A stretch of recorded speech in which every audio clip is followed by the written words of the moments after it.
Listo, doctor. Muy bien, muchas gracias. Muy buen día. Saludo a todas las personas que se encuentran en esta audiencia virtual convocada por la Escuela Judicial Electoral del Tribunal Electoral del Poder Judicial de la Federación. Y saludo a ustedes con mucho afecto y admiración. Les voy a explicar por qué. Con afecto porque aunque no tengo el privilegio de conocerles personalmente, pues yo parto de esta base. Todas las personas que conformamos la población de este gran país somos como una gran familia, porque independientemente de nuestras edades diferentes, nuestras preferencias políticas, nuestra ideología, nuestras profesiones, seguramente todos coincidimos en una meta común. Todos deseamos el fortalecimiento de las instituciones democráticas del país y también lograr mejores estándares de vida para toda la población. Creo que en eso, pues todos tenemos esa meta en común. Entonces somos como una gran familia. Y esto hace que, pues me figure como cuando vuelves al terruño de origen y te encuentras por ahí al excondiscípulo, al primo, al vecino con el que corriste muchas aventuras en la infancia, en la juventud, y lo ves con la misma simpatía, con la misma empatía que si lo hubieras dejado de ver hace 3 días. Entonces, para mí ustedes constituyen mi gran familia y por eso los y las saludo con mucho afecto, pero también con mucha admiración porque estoy cierto que todas las personas aquí reunidas son profesionistas que desempeñan sus labores en distintas áreas de actividad y la agenda de ustedes está sumamente comprometida. Su día a día es muy complejo. Hay muchos asuntos que requieren su atención personal y a pesar de ello, se dan el tiempo y el ánimo para estudiar, por ejemplo, este diplomado. Eso está diciendo de ustedes que son personas de una gran autodisciplina y de un manejo racional del tiempo. Eso es admirable. Por eso yo los saludo con mucha admiración y deseo que este diplomado llegue a sus finales consecuencias y obtengan oportunamente su diploma que les acredite y que puedan pues ostentarlo como una meta más que han logrado.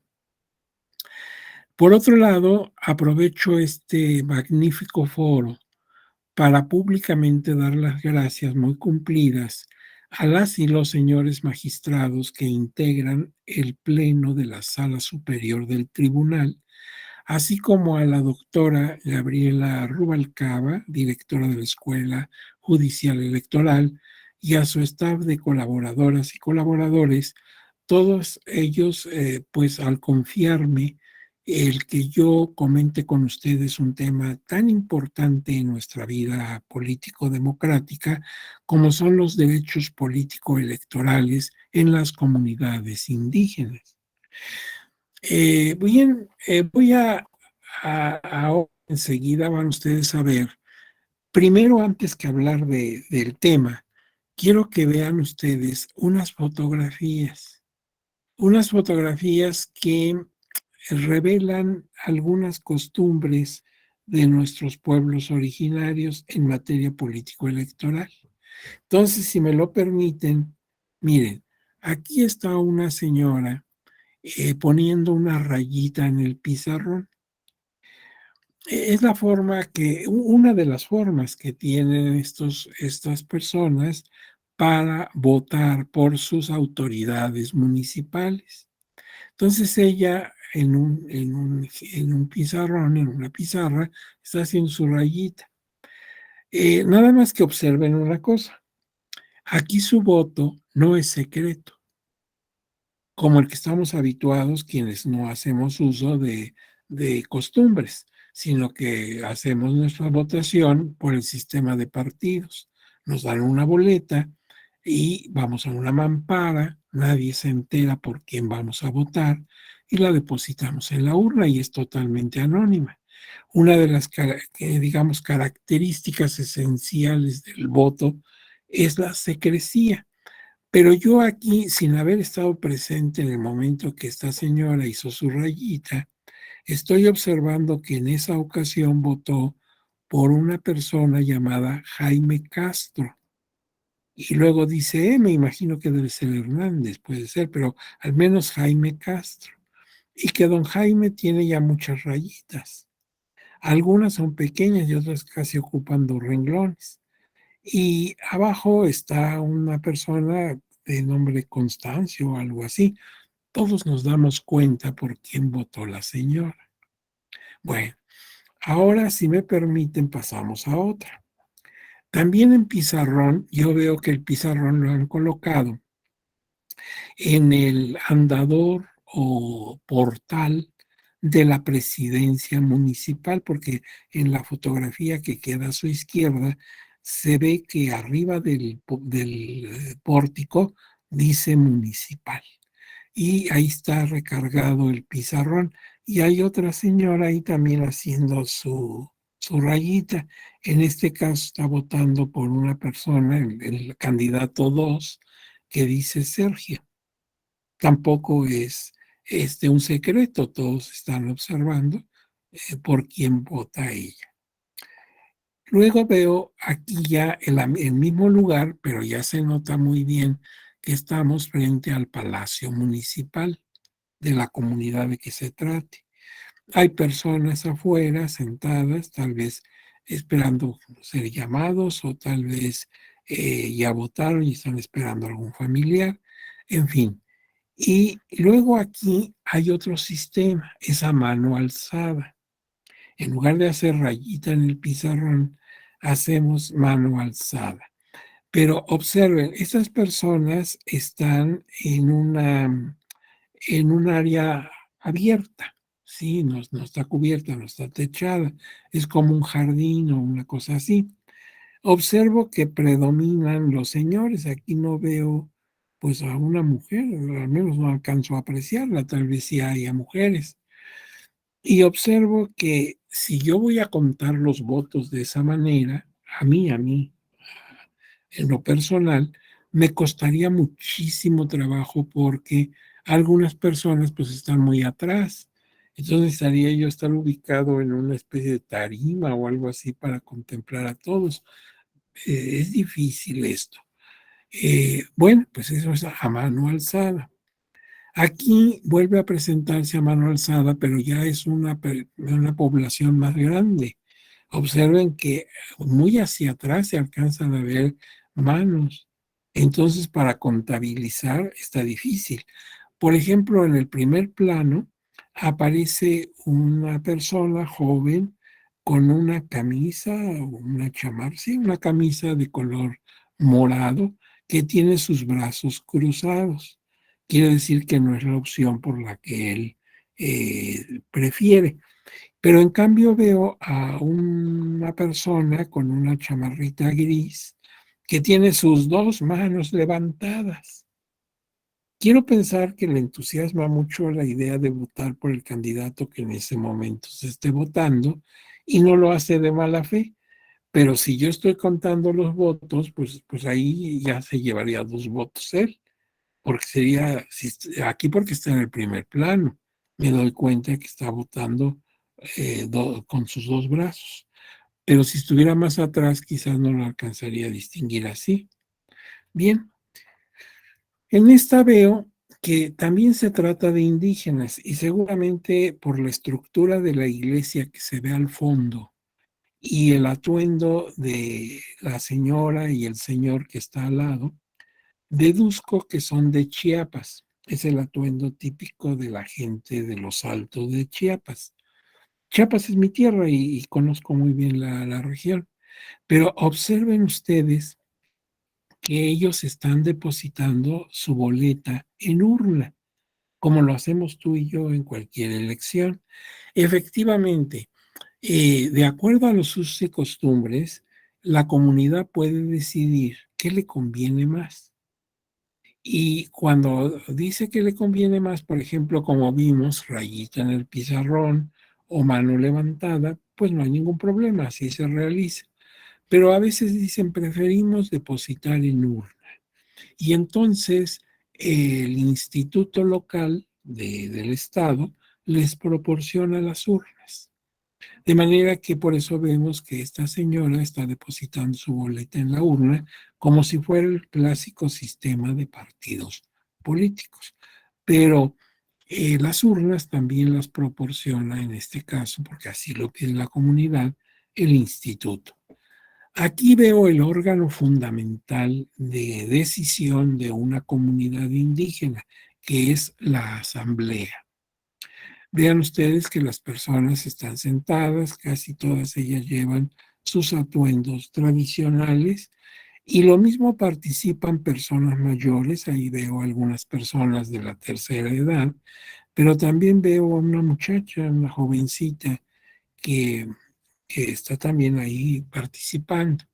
Es decir, la asamblea es el órgano fundamental de decisión en una comunidad y es la que consulta, a la que se consulta y es la que determina, es la que decide en casos de impugnación local que no lleguen a los tribunales.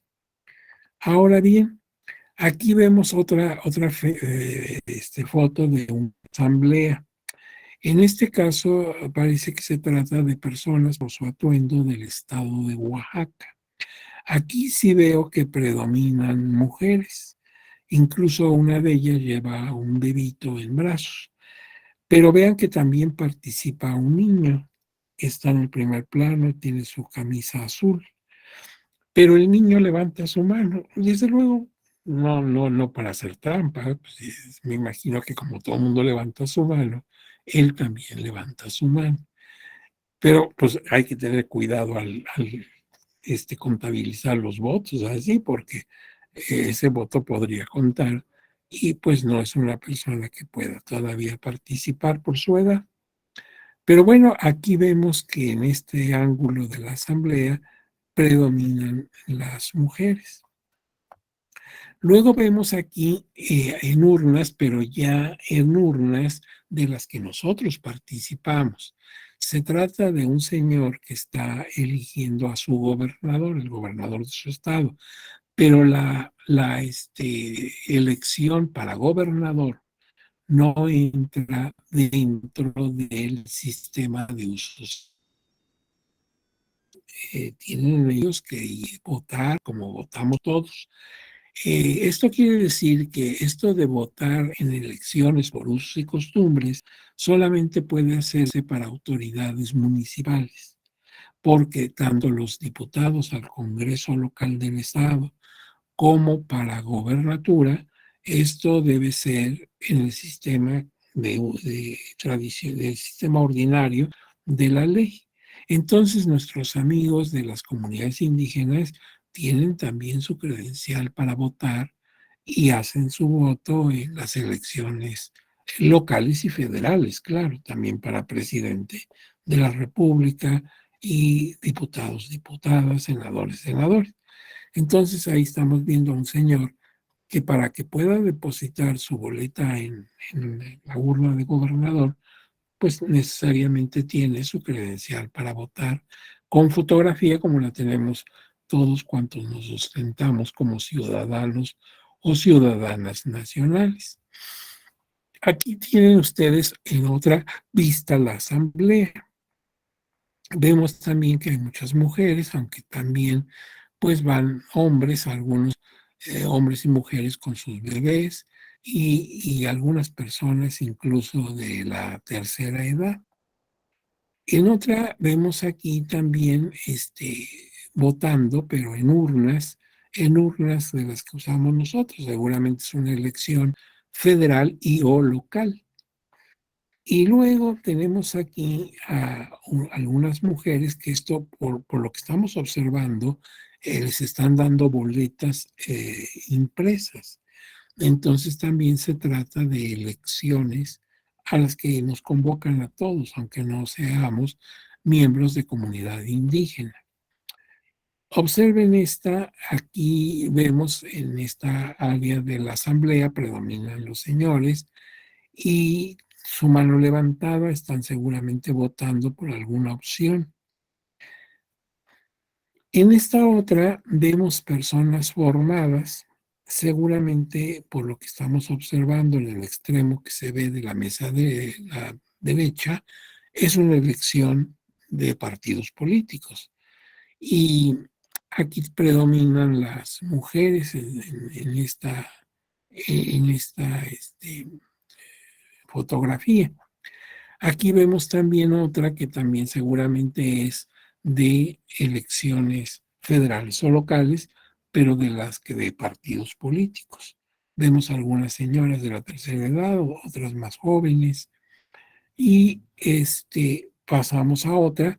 Aquí vemos también depositando en urna de las que estamos habituados, una persona va a depositar su voto, tal vez le están devolviendo su credencial para votar, no sé, y hay una niña, casi una adolescente, que está observando. Esto es interesante, ella algún día ya podrá, una vez que cumpla la edad adecuada, pues también podrá participar en las elecciones. Entonces, estas fotografías han tenido pues digamos, la idea de que ustedes vean, así aunque sea en una fotografía, pues cómo se vota. Generalmente se hace por rayita en el pizarrón o bien a mano levantada. Pero hay otros sistemas, por ejemplo, la fila. Se colocan en un lugar las personas que están con un candidato y en otros otra. Y pues ya contabilizar casi ni tendría sentido, porque si tú y yo somos los candidatos, pues la fila para ti seguramente daría 3 vueltas a la manzana y la mía pues estaría mi mamá, mi tía y mi prima, ¿verdad? Entonces, pues, no habría ni de contar. Pero bueno, hay muchas formas, aplaudiendo incluso, o sea, ovacionando. En fin, en esto puede caber mucho la imaginación. Bueno, estas fotografías quería yo presentárselas en primer lugar para ambientarnos un poco, para ubicarnos de qué vamos a hablar.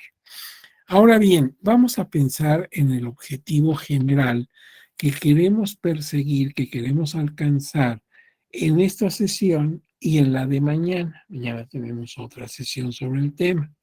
Entonces, el objetivo general dice, al concluir el estudio de las 2 sesiones programadas en el Diplomado en Derecho Electoral para desarrollar esta temática, las y los participantes tendrán un conocimiento general respecto de los derechos político-electorales de las personas integrantes de los pueblos y comunidades originarias, incluyendo a las personas afrodescendientes y de la manera como estos colectivos han sido garantizados por el Tribunal Electoral del Poder Judicial de la Federación.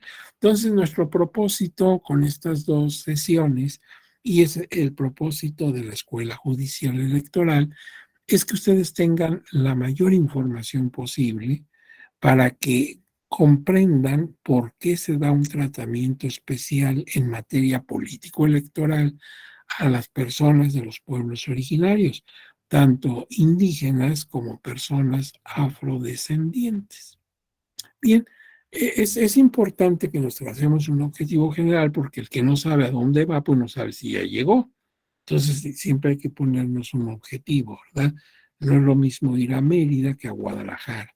Pero una vez que yo ya decidí dónde quiero llegar, pues entonces ya veo los medios para llegar al lugar donde yo quiero.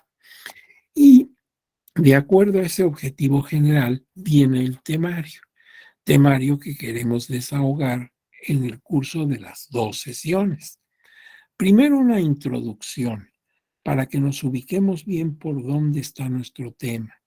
Luego ya entrando en la materia, algunos aspectos generales, definiciones, marco normativo, etcétera.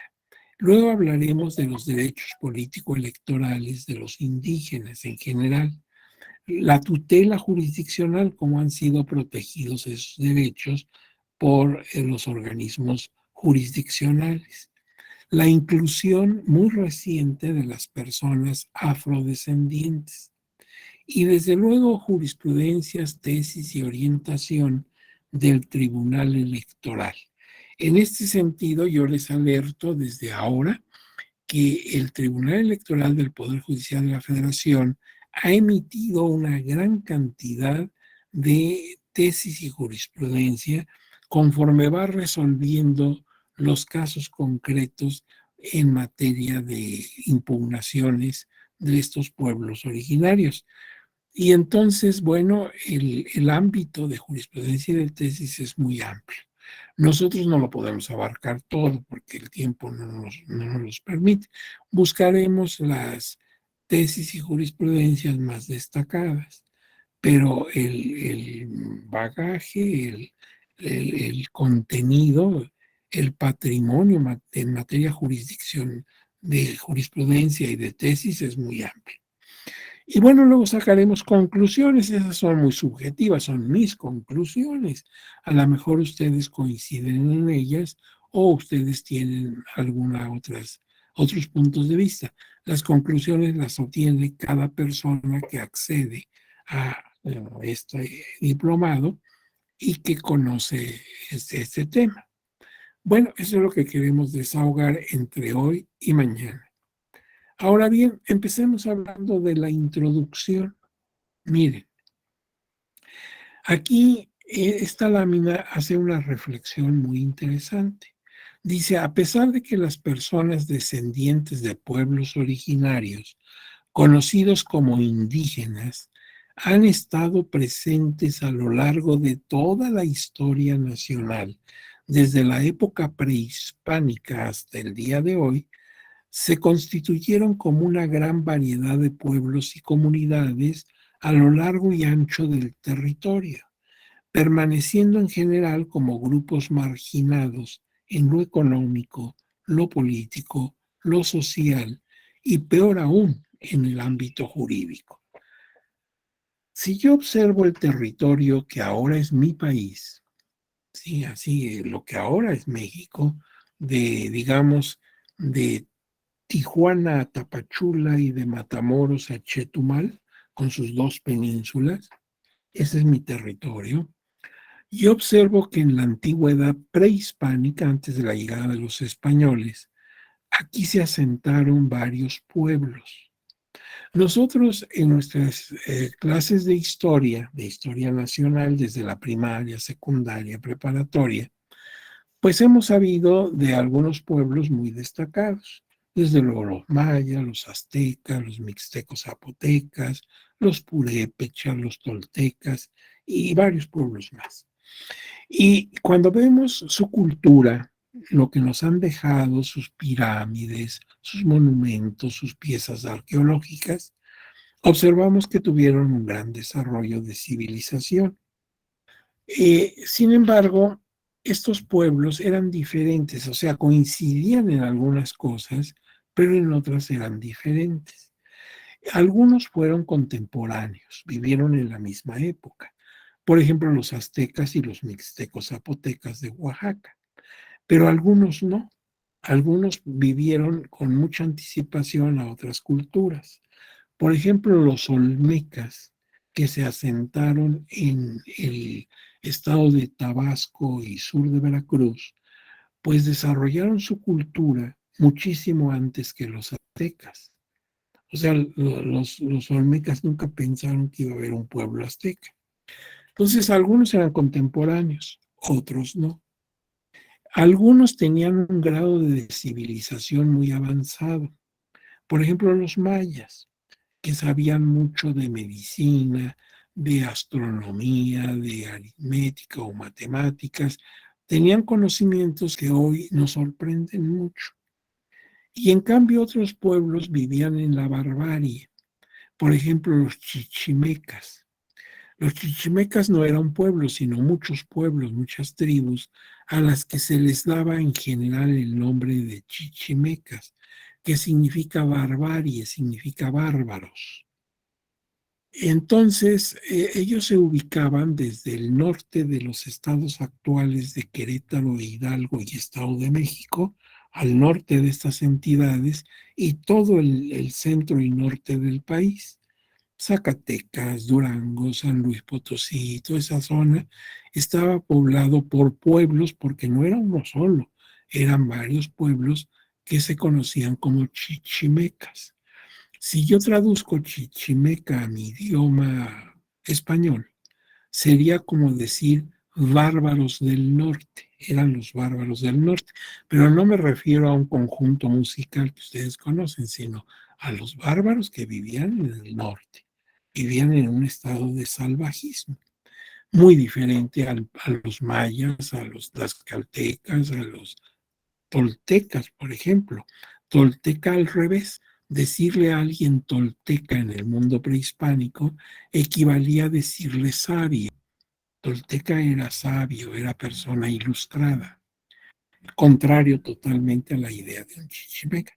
Entonces, en concreto, pues aquí se asentaron muchos pueblos y entre ellos no hubo muchas veces contemporaneidad ni tampoco compartieron el mismo grado de civilización.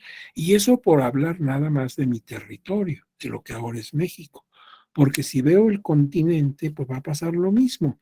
Por ejemplo, en América del Sur me encuentro a una civilización también sorprendente, muy avanzada, los incas, de la zona del Perú y lugares aledaños, y en cambio me encuentro personas que vivían en la Tierra del Fuego, o sea, en el extremo del continente, a la altura de lo que ahora es repúblicas de Chile y de Argentina, y ahí vivían también en un salvajismo muy notorio. Entonces, nada que ver con los incas. De manera que la distribución de civilización en el continente no fue uniforme.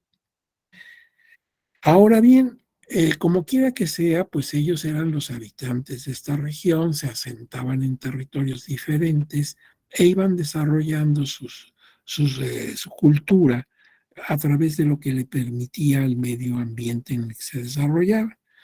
Pero cuando llega la conquista y fueron vencidos por los conquistadores, quedaron marginados. Quedaron marginados, como dice aquí, no solamente en lo económico, lo político, lo social, que eso ya era muy grave, sino peor aún en el ámbito jurídico.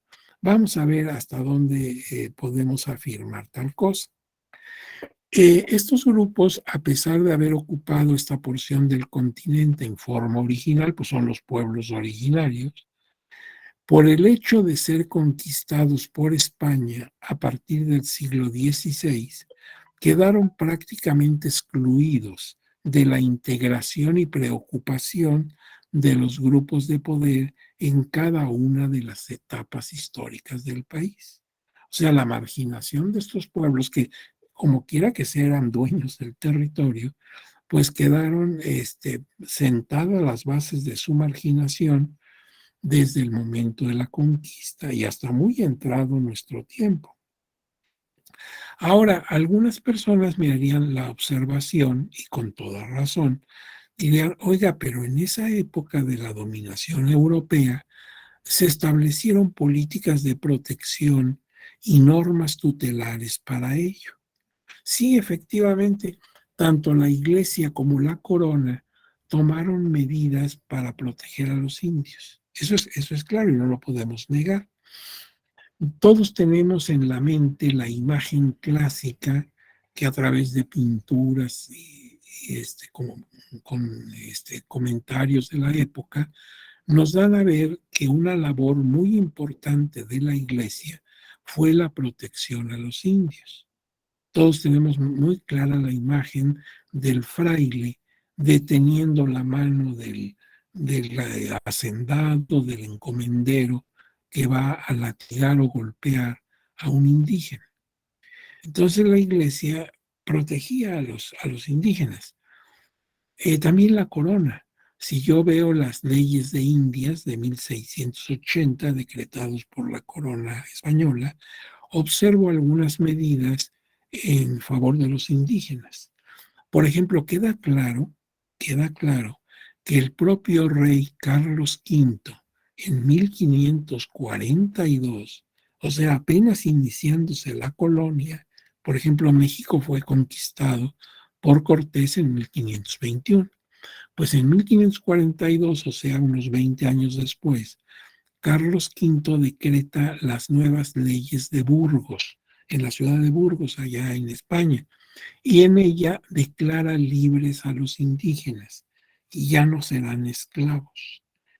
Entonces, pues no, cuando viene la independencia, 300 años después, ellos ya eran libres, no eran esclavos.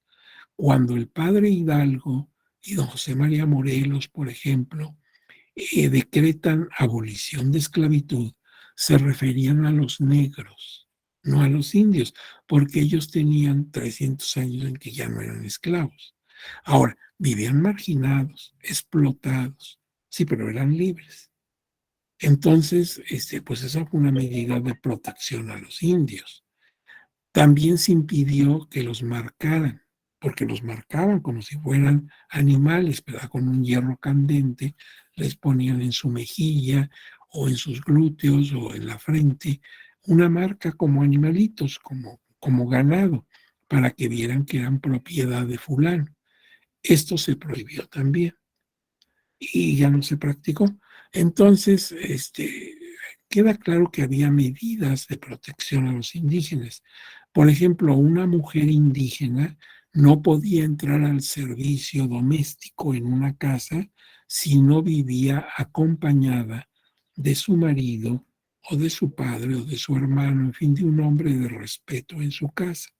Esto para evitar que fuera víctima de un atentado por parte de los españoles. Esas medidas están en las leyes de Indias, de manera que, pues sí, hubo la tendencia de proteger a los indios. Nada más que esto fue contraproducente. Fíjate qué cosa, en ese momento sí surtió efecto. Los indios necesitaban ser protegidos. Nada más que esto lo único que logró, como dice esta lámina, fue mantenerlos en estado de debilidad social y dependencia. Al que proteges tienes que protegerlo siempre. Nunca le das la fuerza para que él solo realice su vida y desarrolle sus derechos. Si tú proteges a alguien, por ejemplo, en tu familia, pues lo vas a tener que proteger el resto de sus días, porque nunca le enseñaste a enfrentar la problemática. Por eso ahora los grupos marginados no requieren que los protejan, requieren que respeten sus derechos. Y tú lo puedes ver en el colectivo de las mujeres. Las mujeres se pensaba pues debían ser protegidas y eso las dejaba en desventaja. Se protege al débil. No, la mujer no necesita que la protejan, necesita que la respeten. Eso es mucho más allá. Ella tiene sus derechos, ella puede ejercerlos, ella puede desempeñarse en la actividad que le parezca más adecuada. No necesita protección, necesita respeto, respeto absoluto. Y lo mismo pasa con las personas de la tercera edad y con otros grupos que tradicionalmente e injustamente, claro, han sido afectados en sus derechos. Entonces, el tener al indio protegido lo mantuvo como un grupo débil durante toda la época colonial. Ahora bien, en aquella época incluso se establecieron, ustedes quizás han oído hablar, de repúblicas, república de españoles y república de indios. Cuando los españoles en aquella época hablaban de repúblicas, no vayas a pensar en países. Hoy decimos República de Guatemala, República Mexicana. No, repúblicas eran colonias o eran comunidades. Entonces sería comunidad de españoles, comunidad de indios, para evitar que el contacto entre ambos grupos pudiera perjudicar a los indígenas en el ejercicio de sus derechos consuetudinarios y sus buenas costumbres, así pensaban en la época. Entonces, pues se dijo lo siguiente: vamos a formar comunidades en las cuales solamente van a vivir gente indígena y se van a poder guiar o gobernar de acuerdo a sus antiguas costumbres, las que tenían antes de que llegáramos nosotros, nada más con ciertas limitantes, que las tales costumbres no vayan contra las leyes de España, ni tampoco contra las normas de la fe católica. Entonces, cuidando que no choquen con la religión, ni choquen con la corona, pueden conservar sus costumbres, porque son pueblos pacíficos, son pueblos civilizados que tienen su propia normatividad, pues que sigan rigiendo por sus costumbres. Nada más claro, vamos a tener precaución de que esto no vaya en contra del sistema jurídico dominante, que es el español, ni tampoco contra la fe católica. Por ejemplo, no se podrían practicar sacrificios humanos. Pero si nos limitamos dentro de esos parámetros, pueden seguir como hasta entonces. Y había pueblos indígenas y pueblos de españoles. Y los españoles no podían vivir en pueblo indígena, y ni siquiera de paso, es decir, solamente en caso de emergencia. Si en camino tu carruaje se descomponía o estabas muy enfermo, etcétera, bueno, momentáneamente te daban asilo en una república de indígenas mientras se resolvía tu problema. Pero una vez superado tenías que salir de ahí. Y solamente podían entrar esas comunidades, los frailes, por ejemplo, y sacerdotes para pues realizar el culto e impartir los sacramentos y la enseñanza religiosa, pero por lo demás tenían sus propias autoridades indígenas. Y lo mismo en la República de Españoles se procuraba que no hubiera indígenas, salvo personas de servicio, en las condiciones que ya mencioné, que si se trataba de mujeres, estuvieran siempre acompañadas de alguna persona del respeto de su familia. Ahora bien, lo cierto es que esta política de formar repúblicas favoreció su aislamiento y desarrollo. Si tú te aíslas del común de la, pues digamos, del país, te vas en realidad a perder todo su desarrollo. No convives, no estás dentro de los cambios y poco a poco tu comunidad se queda lejísimos.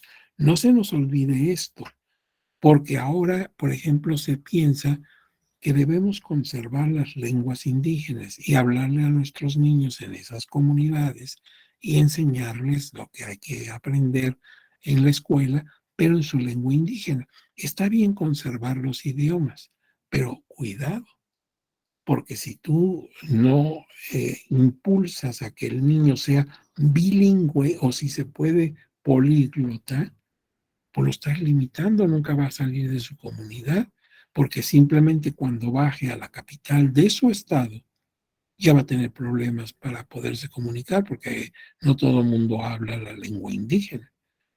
Y si se quiere venir al centro del país, pues ni quien hable su lengua indígena.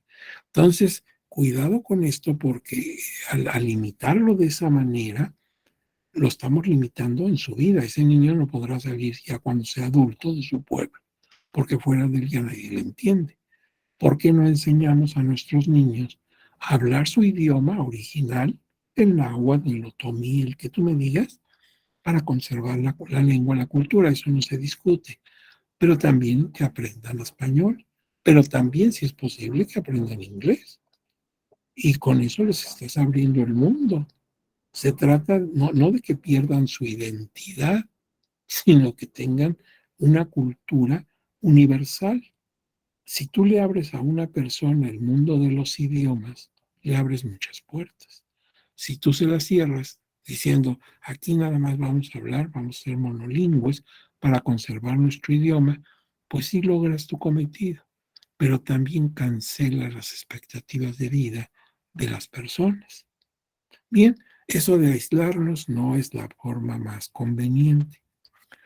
Resalta el hecho negativo, fíjense ustedes en otro orden de ideas, que ni en la guerra de independencia, ni en la reforma liberal del siglo XIX, ni en los planes de la revolución, ni en el texto de las constituciones que México ha tenido a lo largo de su historia se hizo alusión a este un enorme grupo poblacional. Son muchos nuestros pueblos originarios y mucha gente que forma parte de ellos.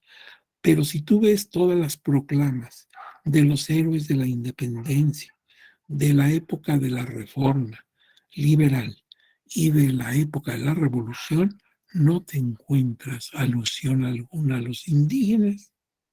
Nunca se dice de ellos, nunca se dice que los van a reivindicar en sus derechos, pasan desapercibidos. Hay una excepción. La excepción la encuentras en el manifiesto y plan a la nación del Partido Liberal Mexicano en 1906. Estábamos en plena dictadura porfirista y comenzaba ya a haber brotes de rebelión y de pues, descontento contra el dictador. Los hermanos Flores Magón, el principal de ellos, don Ricardo, eran originarios de Oaxaca y crearon un partido que le llamaron Liberal Mexicano. Eso era muy riesgoso en la época, porque el gobierno porfirista no veía con ninguna simpatía a los partidos políticos. Entonces no era algo que te diera pues mucho, digamos, mucho juego político ante la élite porfirista. Los hermanos Flores Magón sufrieron persecución, tuvieron que salir del país, refugiarse en Estados Unidos, estuvieron algún tiempo en la cárcel, en fin, su trayectoria política no fue sencilla. Pero hablando de ese manifiesto a la nación de 1906, en el punto 48 dice que en caso de que triunfe su punto de vista, su tendencia política, dice, habrá protección a la raza indígena. Es todo cuanto dice. No dice cómo, no dice en qué forma se va a desarrollar esa protección. Simplemente dice protección a la raza indígena. Y con esa breve mención, pero muy importante, se convierte en una excepción a eso que dije de que ningún documento, ni de la independencia, ni de la reforma liberal, ni de la revolución, ni en las constituciones que México ha tenido desde la de Cádiz en 1812, cuando todavía éramos colonia de España, hasta la 57 de Querétaro, no, hasta la de 17 de Querétaro, pues nunca tuvimos alguna alusión a los indígenas. Esto es de tiempos recientes. La excepción es este documento de los hermanos Flores Magón. Consecuentemente, este importante colectivo permaneció en estado de invisibilidad. Así pasa con todos los grupos marginados, siempre están ahí, pero no se les ve. Igual que, por ejemplo, pasa con los adultos mayores, pues siempre ha habido personas adultas mayores, pero no los queremos ver. Había una persona ya de edad mayor que un día me dijo, esta señora, doctor, yo ya me volví invisible.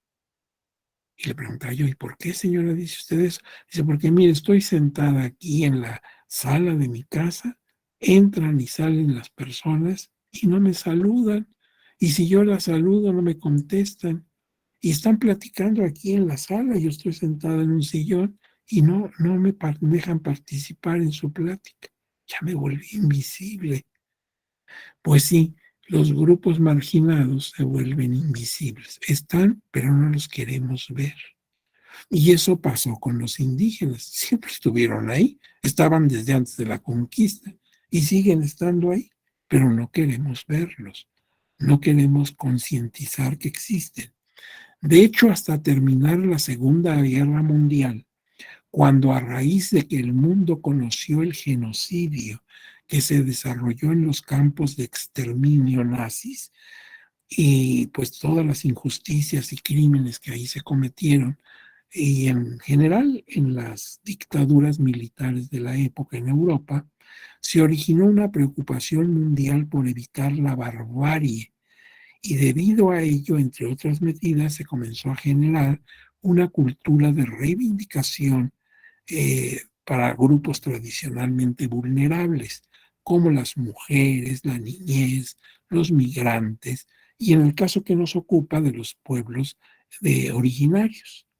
Fíjate, cuando vino la Guerra Mundial, pues en medio de la lucha armada entre 39 y 45, pues algunas veces se filtraba, se rumoraba que Hitler tenía campos de concentración y que en ellos se cometían muchas barbaries, no solamente contra nuestros amigos de la colonia judía, sino contra otros pueblos también, los polacos, los húngaros, los austriacos y muchos otros pueblos padecieron los campos de concentración. Se decía, se rumoraba, pero claro, la dictadura de Hitler pues, no permitía que estas noticias corrieran abiertamente. Pero como pierde la guerra, irrumpen los aliados en Alemania y entonces incluso se levantan los juicios de Nuremberg contra algunos nazis sobrevivientes, pues se supo todo. Salió a la colación cosas horribles. Y son cosas que ocurrieron, y ocurrieron en el siglo XX, no en la Edad Media. La gente estaba francamente asustada. ¿Cómo era posible que en pleno siglo XX ocurrieran estos hechos completamente de barbarie? Fue cuando se dijo, nunca más, esto no puede volver a suceder. Y entonces se fue desplegando una política a nivel universal de protección, de reivindicación de derechos a grupos que pues estaban tradicionalmente marginados, entre ellos las personas integrantes de pueblos originarios, porque este no es un asunto de México, es un asunto que hay en prácticamente todos los países del mundo. En abril de 1940, en plena guerra, la guerra terminó en 45, el presidente Lázaro Cárdenas de la época celebró el primer Congreso Indigenista Interamericano en la ciudad de Pátzcuaro, en Michoacán. Entonces ahí llegaron representantes de todas las Américas y hablaron del tema de los indígenas. Se acordó crear el Instituto Indigenista Interamericano y que los gobiernos de los países participantes, entre ellos, claro, México, crearan sus propios institutos indígenas. Entonces, ya se empezó a hablar de los indígenas y de la necesidad de proteger su cultura, de conservar su idioma, sus idiomas, y claro, de reivindicarlos en sus derechos. Esto fue iniciativa del presidente Lázaro Cárdenas en 1940 y el primer Congreso Indigenista Interamericano se celebró en ese lugar tan hermoso de México, Pátzcuaro, Michoacán. Pero nosotros aquí en México, previamente, el 31 de diciembre de 35, o sea, 5 años atrás, habíamos creado el Departamento de Asuntos Indígenas como un organismo autónomo. O sea, dentro de la estructura de gobierno teníamos un Departamento de Asuntos Indígenas. Posteriormente, o sea, ya después del Congreso este de Pátzcuaro, el 10 de noviembre de 48, la guerra ya había terminado, terminó en agosto de 45, la ley crea el Instituto Nacional Indigenista. Instituto Nacional Indigenista, creado en 48 ya bajo el gobierno del presidente don Miguel Alemán, para investigar y divulgar, cuando lo consideraran conveniente y por los medios adecuados, los problemas relativos a los núcleos indígenas del país. Entonces se forma este instituto con don Miguel Alemán, con la idea de ser un lugar de investigación, de acceso a estas comunidades indígenas, de conocer sus problemas y su cultura, y divulgar la cultura y resolver o tratar de resolver algunos problemas que tradicionalmente les afectaban. Entonces se convierte en un centro de investigación y participan ahí sociólogos, antropólogos, juristas, economistas, gente que por sus especialidades profesionales podían aportar mucho a esta temática.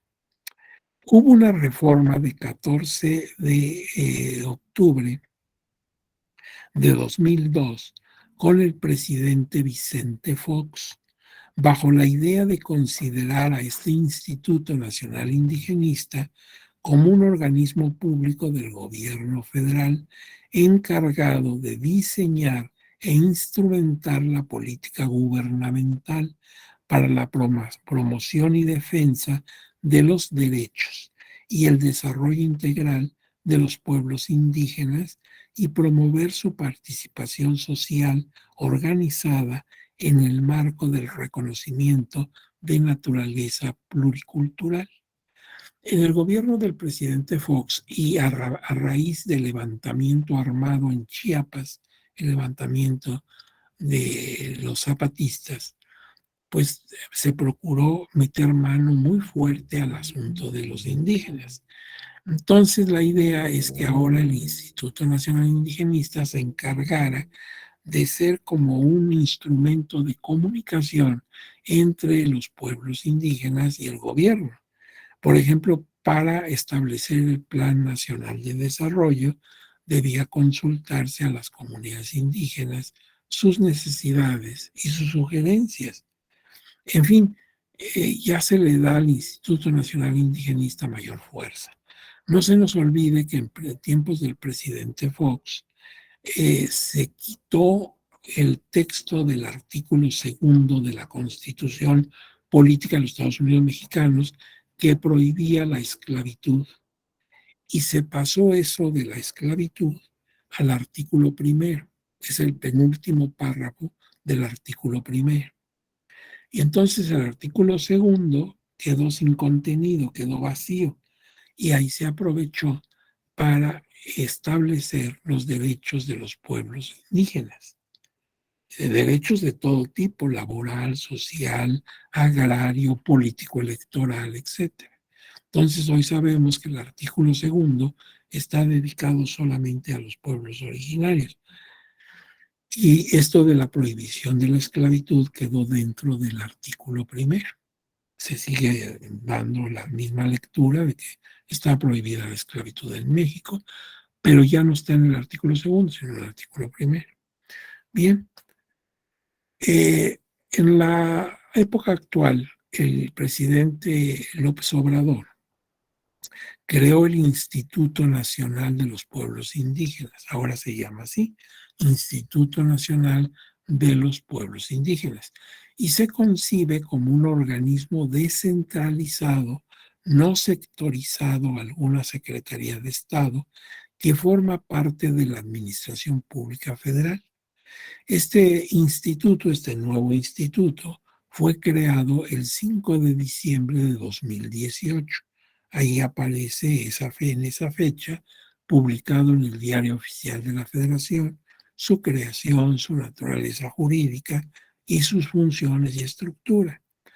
Está dedicado al servicio de los pueblos indígenas y como al año siguiente, en 2019, se reconoció a los pueblos afrodescendientes o afromexicanos, pues entonces este instituto se encarga de atender los asuntos de pueblos indígenas y afromexicanos. Esto ya ocurre con el presidente actual. En cuanto aquí, vamos a hablar entonces de los afrodescendientes. Ellos aparecen en el último momento. Estos pueblos conformados por personas afrodescendientes, o sea que sus raíces están en África, estuvieron presentes en México también desde muy antiguo. Cuando Hernán Cortés tocó tierra mexicana en 1519, ya venían con él algunos negros, porque algunos de los hombres de Cortés, algunos de los conquistadores, venían con sus esclavos. Por ejemplo, cuando Hernán Cortés entró por primera vez a la ciudad de Tenochtitlan para entrevistarse con el emperador Moctezuma, pues la gente que acudió al evento los indígenas que estuvieron ahí, estaban muy sorprendidos de ver un promedio de 14, 15 negros que venían con los conquistadores. Pues aquí nunca se había visto una persona con esas características raciales. Entonces nos cuentan los cronistas como Fray Diego Durán, como Fray Bernardino de Sahagún y otros cronistas de la época, que nuestros indígenas se mostraron muy sorprendidos de ver gente tan extraña. Y desde ahí estuvieron presentes los negros. Incluso uno de ellos que venía en la expedición de Pánfilo de Narváez, que venía persiguiendo a Cortés desde Cuba, pues venía infectado de viruela. Y como aquí no se conocía la viruela, pues nuestra población original no tenía defensas y cundió terriblemente la viruela. Uno de los afectados fue nuestro emperador Cuitláhuac. Cuitláhuac, después de la batalla en la que derrotó a Cortés, eh, pues enfermó de viruela y murió. Y es que nuestra población no tenía defensas contra esta enfermedad. Mucha gente murió de viruela y la viruela la trajo un negro que venía infectado. Y luego, pues los negros vinieron aquí en calidad de esclavos. Había mercado negro y se compraban negros fundamentalmente para la siembra de la caña de azúcar. Entonces, para ese tipo de cultivos que es muy pesado, pues se tenía a los negros como esclavos. Y ellos trajeron no solamente su mano de obra, sino también su cultura. Y muchas de estas formas del folclore mexicano tienen su origen en los pueblos de África. Nuestro tradicional baile de la bamba, que es muy conocido, baile de Veracruz, muy especial, pues es de origen africano. Nuestra querida marimba, que se tiene como instrumento musical en varias entidades federativas, pero la marimba es de origen africano. Y mucho tiene que ver en la comida y en otras manifestaciones de nuestra cultura, la mano de los negros. Incluso ya en la vida independiente, uno de nuestros más queridos personajes, el señor presidente don Vicente Guerrero, porque él fue el segundo presidente de México, bueno, pues este paladín, este héroe de nuestra insurgencia, venía de origen africano. Él no era negro, pero en su familia había antecedentes de grupos negros. Entonces, bueno, pues a pesar de eso, no los veíamos, estaban marginados los negros, no los tomábamos en cuenta. Y fue hasta 2019, o sea, 500 años después de que Cortés vino con los primeros negros, hasta entonces, en 2019, o hace unos meses, es que por reforma constitucional se agregó un apartado C al artículo segundo de la Constitución para asemejar sus derechos a los de las comunidades indígenas. Entonces ahora ya aparece nuestros amigos, los afrodescendientes, que por cierto es una comunidad pues importante y muy amigable, son gente muy linda, pues qué bueno que ya están reconocidos muy tardíamente, ¿eh? Tardamos 500 años en verlos, pero ahora ellos tienen, por decisión constitucional, los mismos derechos que se les asignan a los pueblos originarios. Bien, ahora veamos, queda atrás la introducción, que pues era larga, pero teníamos que hacerla resaltar en varios aspectos. Primero veamos las reformas constitucionales que se han llevado a cabo para proteger a nuestros indígenas y a nuestros afrodescendientes.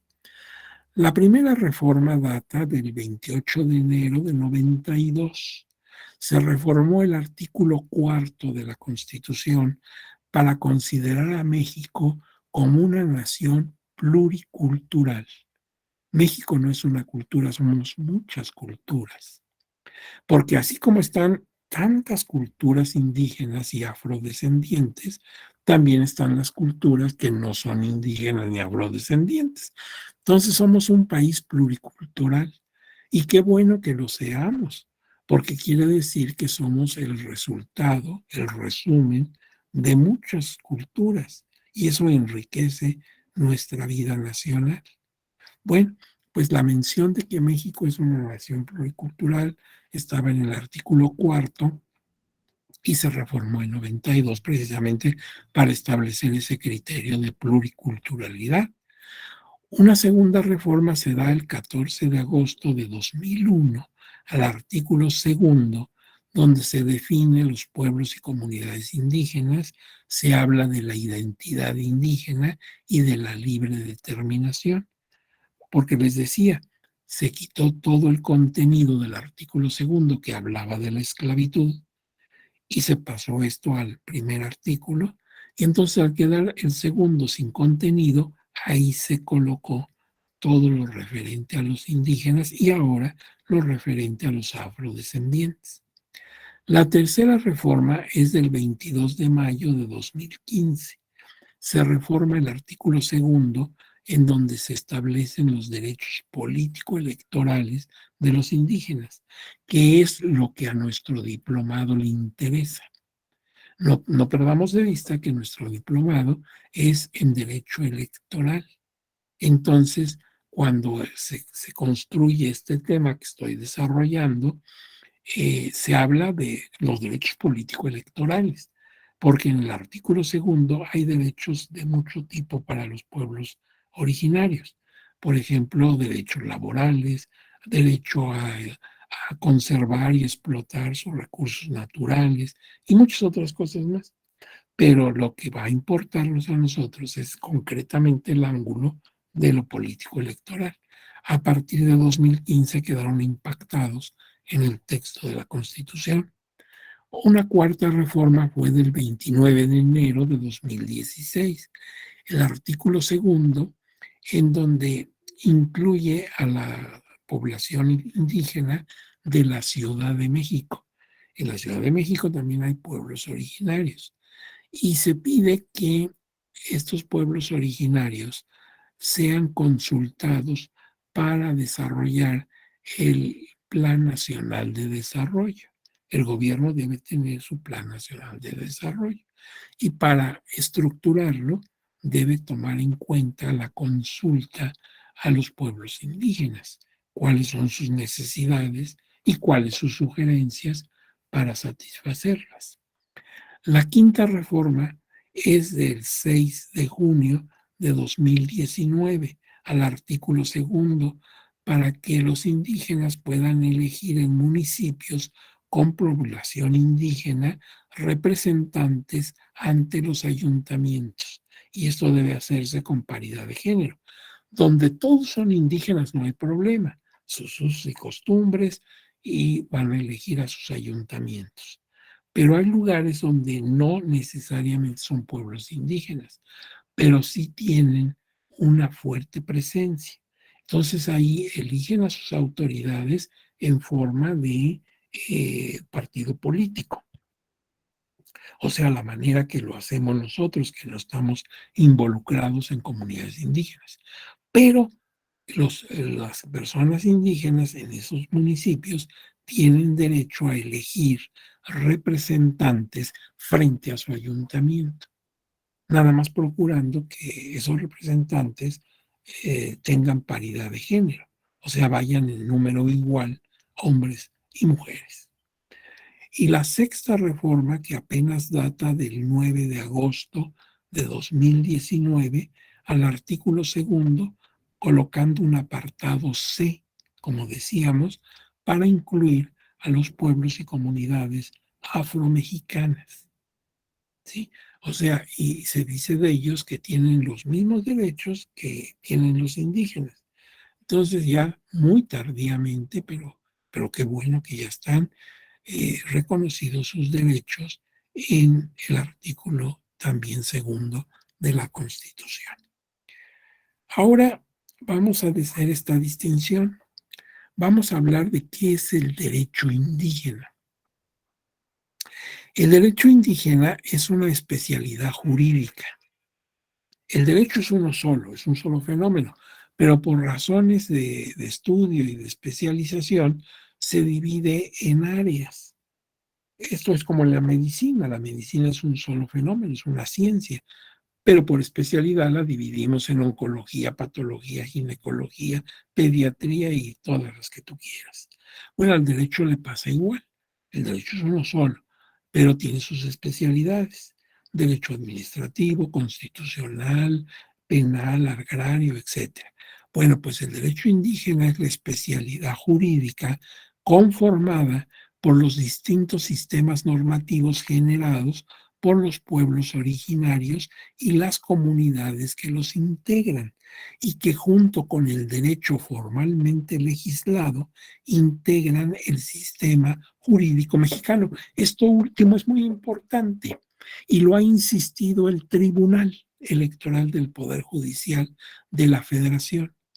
Cuando yo, que no soy miembro de una comunidad indígena, que vivo en la Ciudad de México y mi cultura es meramente occidental, o sea, no estoy en una comunidad indígena.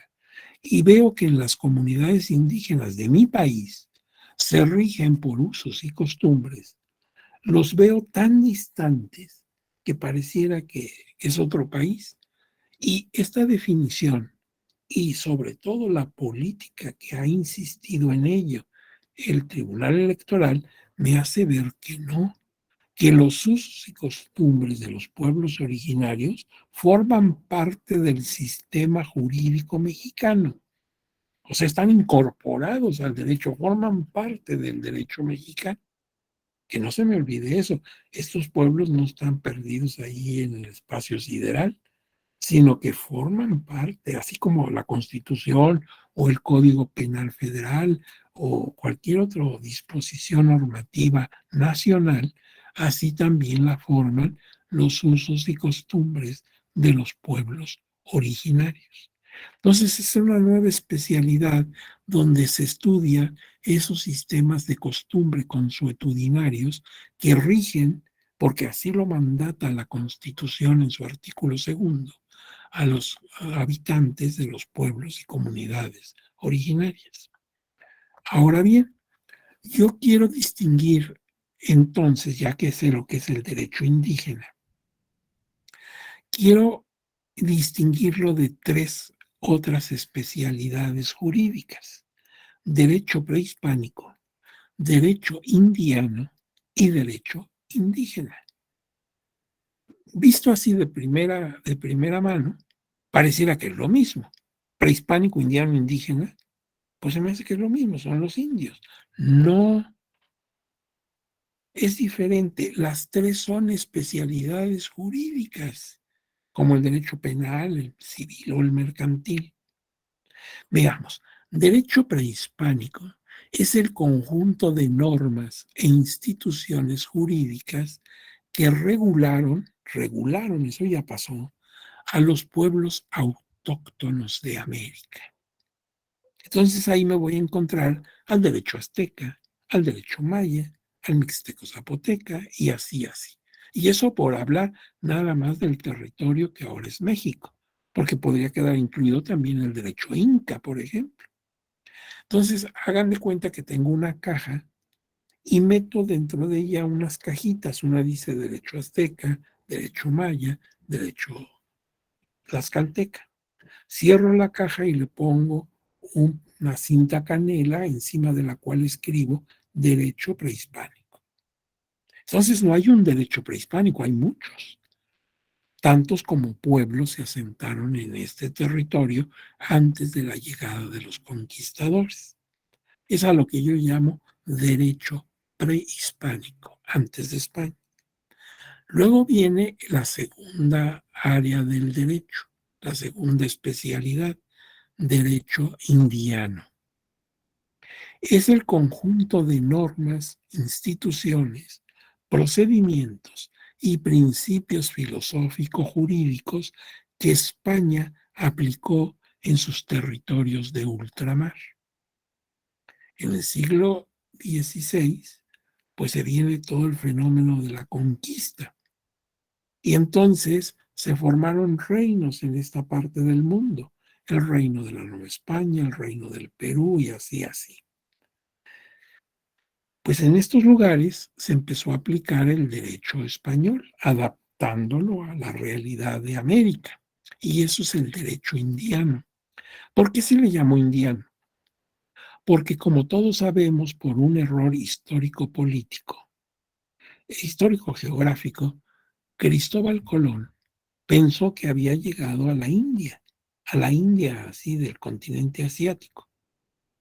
Y de ahí que se llamó a esto las Indias Occidentales, porque se había encontrado siempre caminando hacia el occidente. Con el tiempo se dieron cuenta que no era así, no era la India India, y era un nuevo mundo. Pero ya se consideró, la terminología se quedó, siempre se habló de los reinos de las Indias. Entonces, ese derecho se aplicaba a los indígenas, claro, pero también a los españoles y a los criollos y a los mestizos y a cuantas castas había en este territorio. Por eso, pues el derecho indiano no es el derecho de los indios, es el derecho de las Indias. Claro, de las Indias occidentales, no de las mujeres indígenas, claro. Entonces, es el derecho colonial, pero se le llama indiano. Y también se aplicaba a los indígenas, por supuesto, pero no solamente a ellos. Bien, ¿y cuál es entonces el derecho indígena? Ah, pues ya lo acabamos de definir, es el conjunto de sistemas jurídicos de origen consuetudinario que se aplica a las personas integrantes de pueblos y comunidades originarias. Se aplica hoy, porque los dos anteriores ya no se aplican, el derecho azteca ya no existe, es un derecho histórico, tampoco el indiano, ya se acabó la colonia, ya no existe, es para investigadores, académicos. El derecho indígena está vigente y en estados que tienen mucha presencia de pueblos indígenas, como Chiapas, Oaxaca y otros estados, pues es una materia prácticamente obligatoria en los planes de estudio de licenciatura. ¿Por qué? Porque si tú vives en Oaxaca, pues te vas a enfrentar a la larga o a la corta o a la larga, te vas a encontrar con los pueblos originarios en tu estado. Entonces, más vale que conozcas mucho del derecho indígena. ¿Sí queda claro? Entonces, bueno, derecho prehispánico, derecho indiano, derecho indígena. Te digo, a simple vista, digo, pues es lo mismo, son normas de los indígenas. No, es diferente cada especialidad. Ahora bien, ¿qué políticas públicas se tuvo sobre el tratamiento de los indígenas? Mira, en la primera mitad del siglo XVI, 1500, a raíz de la conquista, pues fue de exterminio y dominación, conquistar a base de armas. Y claro, toda conquista es violenta, es arbitraria, es nefasta. No conozco en la historia una conquista amable. Cuando un país invade a otro, como estamos viendo ahorita en Ucrania, respecto de Rusia, pues es la barbarie, destrucción tanto material como de personas. Entonces, pues la conquista de América no fue la excepción, igual que la conquista de los romanos sobre Europa, pues fue a base de muerte y de arbitrariedades. Entonces ahí no había política, había que acabar con los indios y dominarlos. Luego viene la segunda mitad del siglo XVI, todavía, 1500, pero ya su media mitad última. Protección, y hablamos de ello, tanto la Iglesia como la corona entablan una política de protección y de aislamiento, forman repúblicas de españoles, repúblicas de indios. Incluso ese es el origen del nombre de mi estado. Se dice Chiapas, con S, son plural. Es que había dos Chiapas, Chiapa de los españoles y Chiapa de los indígenas. Por eso se hablaba en esa época de las Chiapas, las Chiapas. Con el tiempo se pierde el artículo y simplemente queda como estado de Chiapas. Bueno, pues era aislamiento. En un lado vivían los españoles y en otro lado vivían los indígenas. Ya sabemos que eso no fue lo mejor, los dejó subdesarrollados. Ahora bien, vienen los siglos XVII, 1600, y parte del XVIII, 1700, parte del XIX, discriminación y marginación. Quedaron discriminados, marginados y explotados incluso. Ya en la segunda mitad del siglo XIX, ya siendo independientes, despojo y marginación. Se les quitaban sus tierras con una serie de ardides jurídicos, porque el tener sus tierras no implicaba tener documentos. Era tradición, esta es mi tierra, siempre ha sido, era de mis padres y de mis abuelos.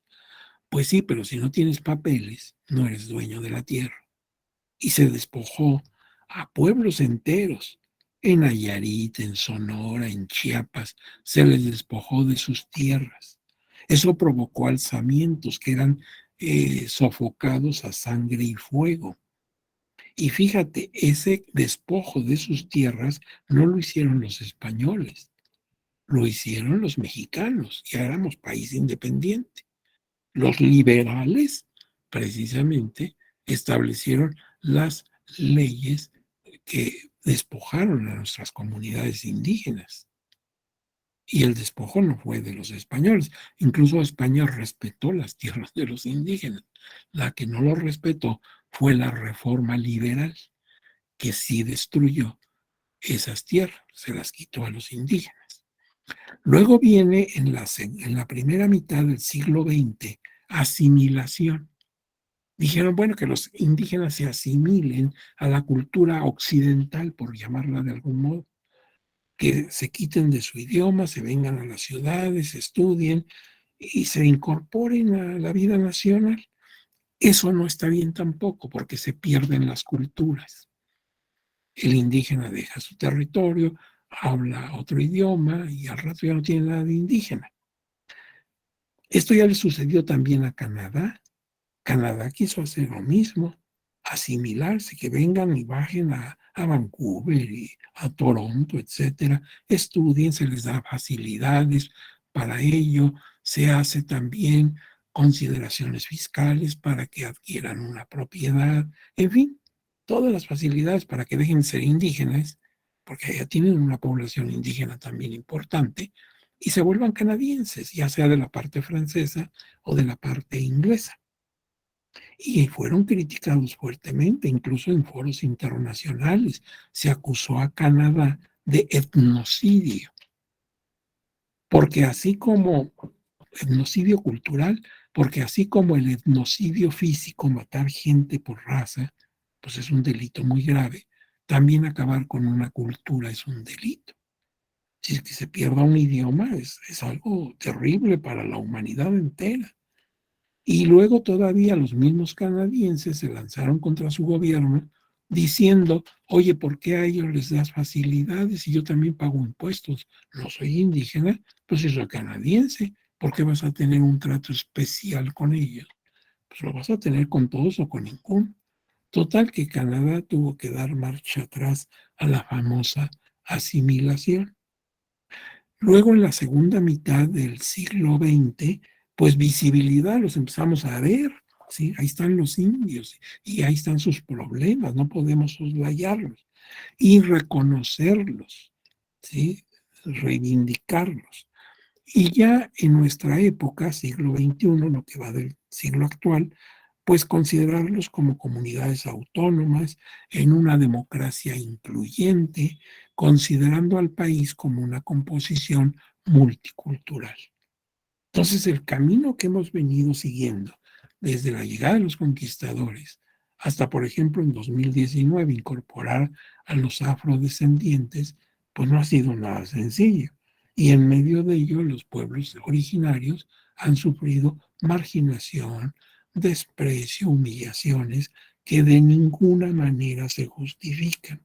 Es simplemente una injusticia histórica muy grave, muy lamentable y muy dolorosa.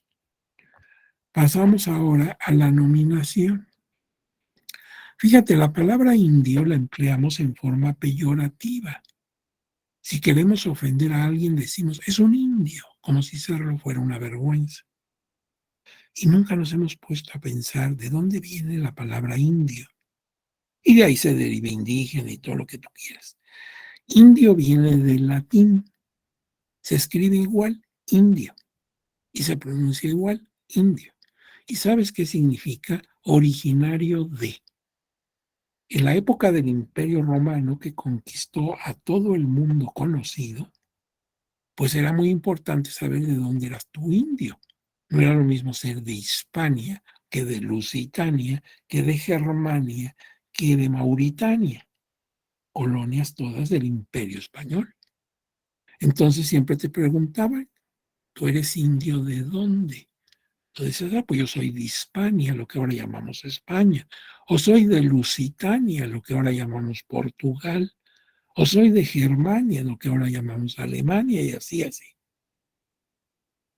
Entonces, si lo ves, pues todos somos indios, aunque hayas nacido en Marte, ¿sí? Aunque vengas del fondo de los océanos, pues eres originario de ahí.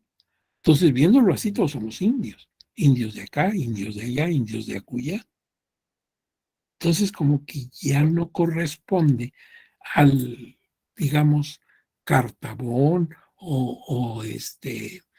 pues, imagen que tienes tú de una persona cuando la dices indio. Se han utilizado para estos grupos términos como aborigen, nativo, natural, neófitos, así los dicen los frailes en sus libros de la época, los misioneros de América, hablaban de los indígenas como los neófitos. Se les llama primitivos, y otros términos que se aplican según el contexto histórico en que se dieron. Todos estos implican origen.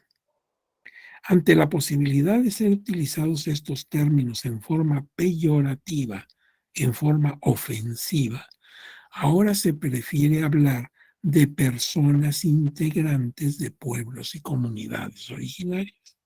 Y es como oficialmente se maneja la terminología para estas personas, a fin de no usar apelativos que pudieran prestarse, aunque sea remotamente, a una ofensa.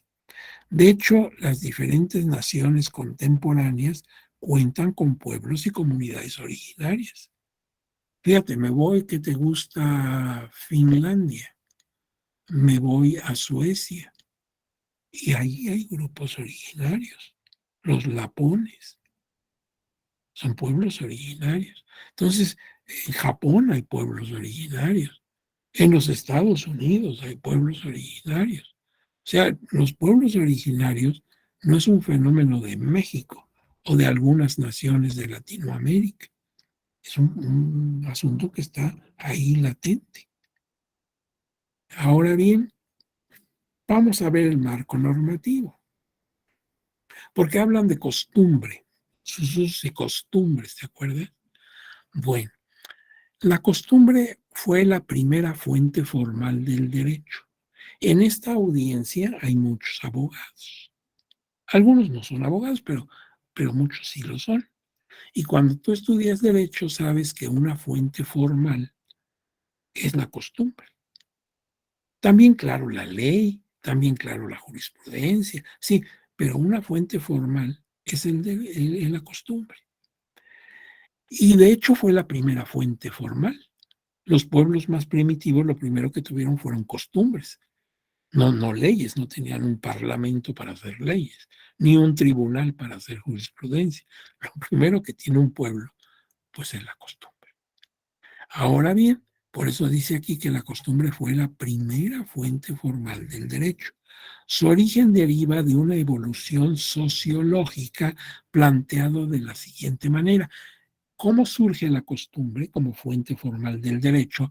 No los explican no los abogados, sino los sociólogos dedicados al campo del derecho, la sociología jurídica. Me dice, mira, hay etapas para llegar a la costumbre. Primero hablemos de un hecho social, que es un acontecimiento humano que se da en el marco de una sociedad. De hecho, la vida social es un conjunto de hechos sociales, de acontecimientos humanos que ocurren dentro de una sociedad. El hecho social es entonces como un ladrillo más otro ladrillo, más muchos ladrillos, forman una barda.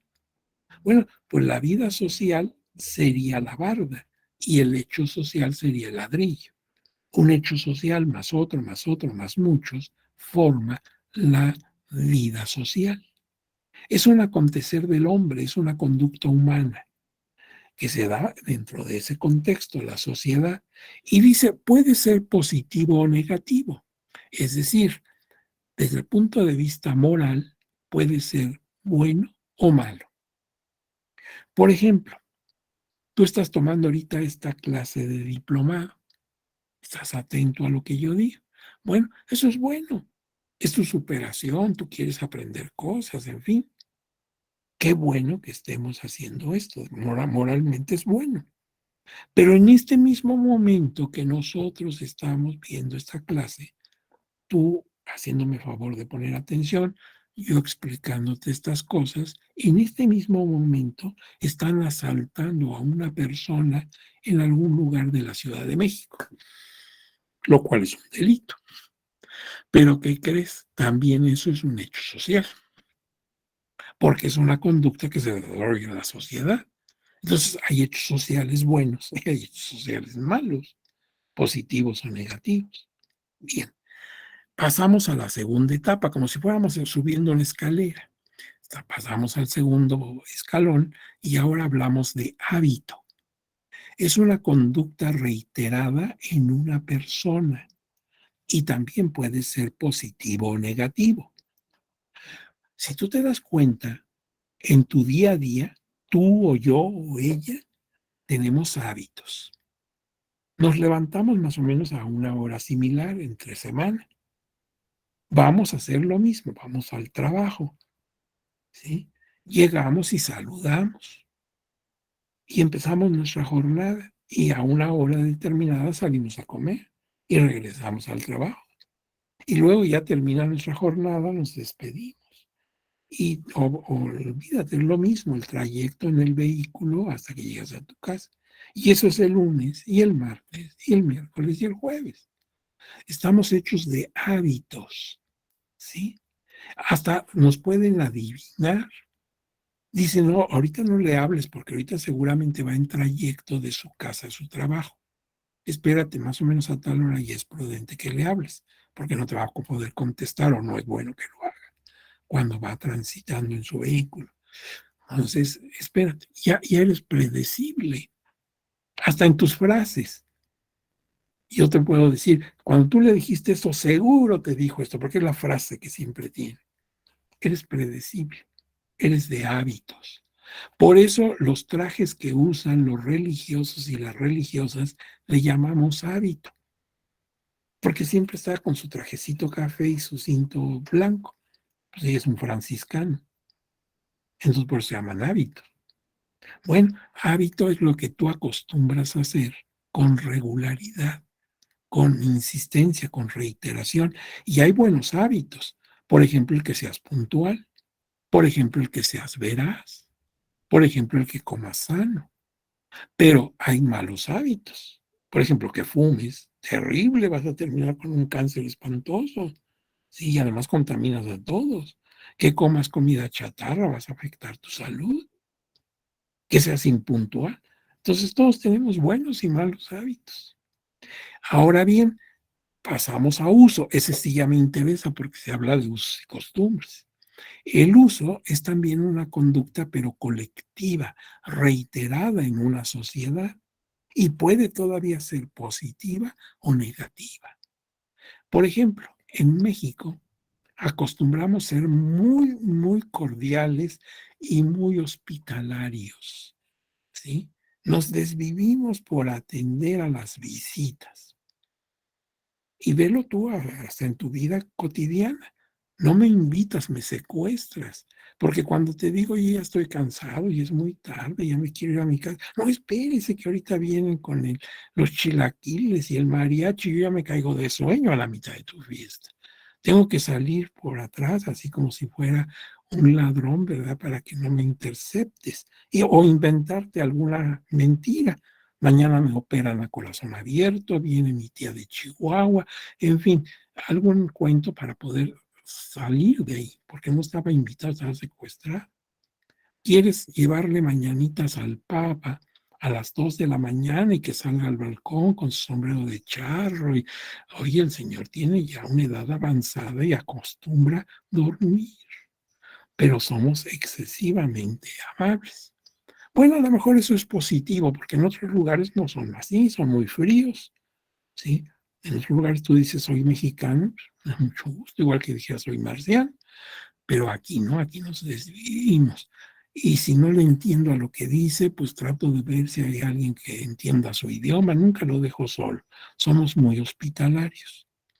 Pero a cambio tenemos otros usos negativos. Por ejemplo, somos muy informales para cumplir con puntualidad. Y por eso hasta en una cita nunca nos citamos. Nos vemos en tal restaurante a las 9:42 para desayunar. No, entre 9 y 10, como tirándole a las 11 o 12. Somos muy raros, ¿verdad? Hay lugares en donde no. Ahí te dice, por ejemplo, en París el tren para Versalles sale a las 7:23. Y tú dices, ay, qué payaso, 7:23. Sí, a las 7:23 está arrancando el ferrocarril y llega a Versalles a las 9:20 y a las 9:20 llega a Versalles. ¿Cómo le hacen? No sé, pero así le hacen los franceses. Entonces, pues tenemos usos buenos y usos malos. Pero de ahí subimos otro escaloncito y el uso se vuelve costumbre, cuando ya se trata de una conducta social reiterada y obligatoria, como debe ser el derecho, coercitivo, obligatorio, necesario, y necesariamente debe ser positivo. Ya no puede haber, al nivel de costumbre, costumbre mala, porque el derecho no nos puede incitar a hacer algo malo. Siempre el derecho nos incita al bien.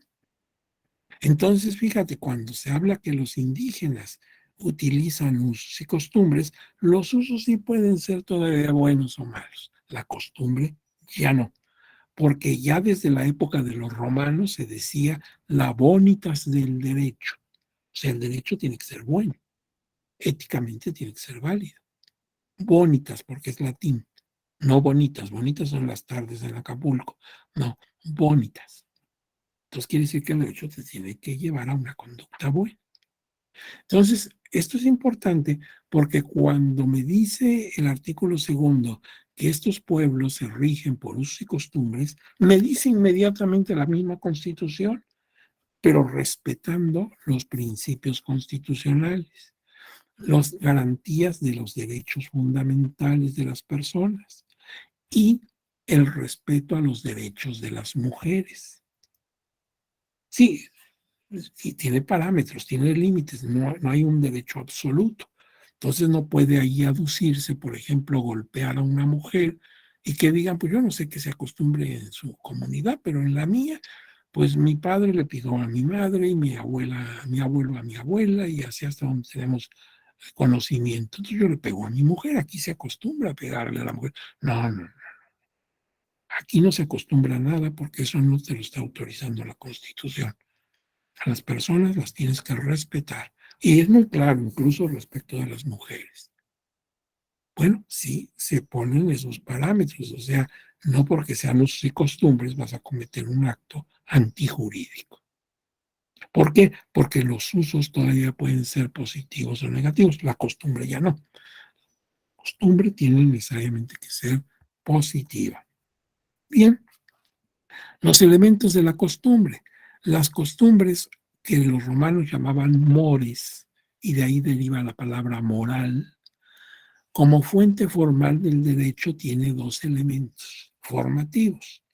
Un objetivo, inveterata consuetudo. Es objetivo porque todos lo vemos, lo apreciamos, vemos que eso se hace. Inveterata significa que viene de muchos años atrás, consuetudo que se repite. Por eso, por ejemplo, una persona afectada de alcoholismo decimos que es un ebrio consuetudinario. Lamentablemente, por su enfermedad, pues siempre está ebrio. Entonces, el elemento objetivo de la costumbre, en latín se dice inveterata consuetudo. Es una práctica que se viene realizando desde vete tú a saber cuándo. Y todos lo vemos, lo apreciamos. El subjetivo es la opinio iuris seu necessitatis, la idea de que eso es conveniente, es necesario, así debe ser. Pero es un elemento subjetivo porque está en la mente de las personas. Esto que hago es correcto. Entonces son los dos elementos, un objetivo y otro subjetivo, que tiene la costumbre como fuente formal del derecho. La conducta que viene de mucho tiempo atrás y es constante, inveterata consuetudo. La idea generalizada de que es una conducta positiva, opinio iuris seu necessitatis. El valor de la costumbre radica fundamentalmente en su origen histórico o trascendente. Por eso se habla de tradición. Traditio es entrega de una mano a otra, ¿sí? Entonces las tradiciones es pasar una costumbre de una generación a otra, ¿sí? Por ejemplo, viene diciembre, los niños rompen piñata. Pero así lo hacía yo cuando era niño y así lo hacía mi padre cuando lo era y mi abuelo. Ve tú a saber desde cuándo se rompe piñata. Seguramente mis nietos y mis bisnietos y los tataranietos de mis bisnietos romperán piñata porque se va pasando de una generación a otra. O sea, tradición, entrega de mano a mano. Bueno, pues por eso hablamos de las tradiciones. Implica el paso de ciertas conductas de una generación a otra. Viene del latín tradicio, entrega. No todos los usos y costumbres son de origen prehispánico. Eso que decimos uso prehispánico, pues el tequio sí. El tequio, lo vamos a ver dentro de un rato o en la clase de mañana, el tequio sí es de origen prehispánico. Pero, por ejemplo, la elección que tú viste de autoridades, te lo pasé en la fotografía, la manita levantada, la rayita en el pizarrón, eso no es prehispánico. Nuestros indígenas que de antes de la conquista no elegían autoridades. Las autoridades no se elegían, el pueblo no salía a votar. La democracia nació en Grecia, no en América. Entonces, ¿de dónde viene eso? Viene de los españoles. Ellos fueron los que crearon esas costumbres. Claro, ahora los pueblos originarios pueden decir que tienen siglos practicando eso y tienen razón.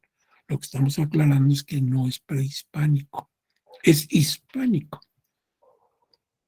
Curiosamente fueron los españoles los que trajeron ese sistema de manita levantada.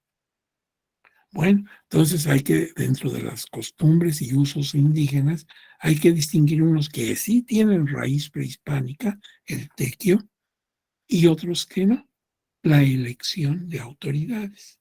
Porque en la época anterior a la conquista, los gobernantes de este continente no eran elegidos por el pueblo.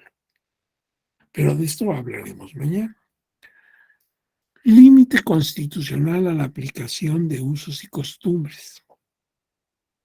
Veamos lo que dice el artículo segundo de la Constitución Política de los Estados Unidos Mexicanos respecto a cómo debemos hacer eh, utilización de los usos y costumbres. Dice el artículo 2, que tienen derecho estos pueblos a aplicar sus propios sistemas normativos en la regulación y solución de sus conflictos internos, sujetándose a los principios generales de esta Constitución, respetando las garantías individuales, los derechos humanos y de manera relevante la dignidad e integridad de las mujeres. Así que aquí no me vengas con que aquí se acostumbra que la mujer está marginada, que no participa, que se la golpea. No, eso no lo puedes tú aducir, porque aquí lo dice muy claro, respetando la dignidad e integridad de las mujeres. Que quede claro para que no haya que yo pensé que tú creíste. Lo dice la Constitución. Y en la parte 3 romano, dice: elegir de acuerdo con sus normas, procedimientos y prácticas tradicionales a las autoridades o representantes, porque acuérdate que podemos elegir a nuestro ayuntamiento si somos propiamente un pueblo indígena, o a representantes frente al ayuntamiento si no es una población netamente indígena, pero hay mucha presencia indígena. Por eso dice autoridades o representantes para el ejercicio de sus formas propias de gobierno interno, garantizando que las mujeres y los hombres indígenas disfrutarán y ejercerán su derecho de votar y ser votados. Entonces, nada que aquí la mujer no participe. ¿Cómo que no participa? Tiene que haber equidad de género. Y ella va a participar y va a gobernar. Y ahí tus usos y costumbres no funcionan. Y fíjate que muchas veces la comunidad te aduce. Te dice, oiga, pero es que aquí no se acostumbra que la mujer gobierne. Pues vayan perdiendo esa costumbre porque va a gobernar. No puede haber excepciones respecto a la paridad de género. Entonces, la misma Constitución te está poniendo parámetros, no porque sean usos y costumbres los puedes aplicar. En paridad de género en condición de igualdad, así como acceder y desempeñar cargos públicos y de elección popular para los que hayan sido electos o designados, en un marco de respeto al Pacto Federal, la soberanía de los estados, la autonomía de la Ciudad de México. En ningún caso las prácticas comunitarias podrán limitar los derechos político-electorales de los y las ciudadanas en la elección de sus autoridades municipales. Entonces la Constitución es clarita, no se presta a que yo entendí que tú creíste, la mujer va a participar. Si no había esa costumbre, pues la va a ir habiendo, porque lo señala la Constitución. Y ahora mira, esta transparencia que estoy viendo, que es muy curiosa porque parece como unas esposas, de esas que le ponen a los delincuentes, pero esto es muy interesante porque me señala el bloque de sistemas normativos que rigen a los pueblos y comunidades originarias. Voy a empezar de abajo hacia arriba. Abajo me encuentro los sistemas locales. Por ejemplo, las constituciones de cada entidad federativa. ¿Qué dice la Constitución de Chiapas o la de Oaxaca o la del estado de Guerrero? Y desde luego sus leyes locales y los sistemas normativos internos de cada comunidad.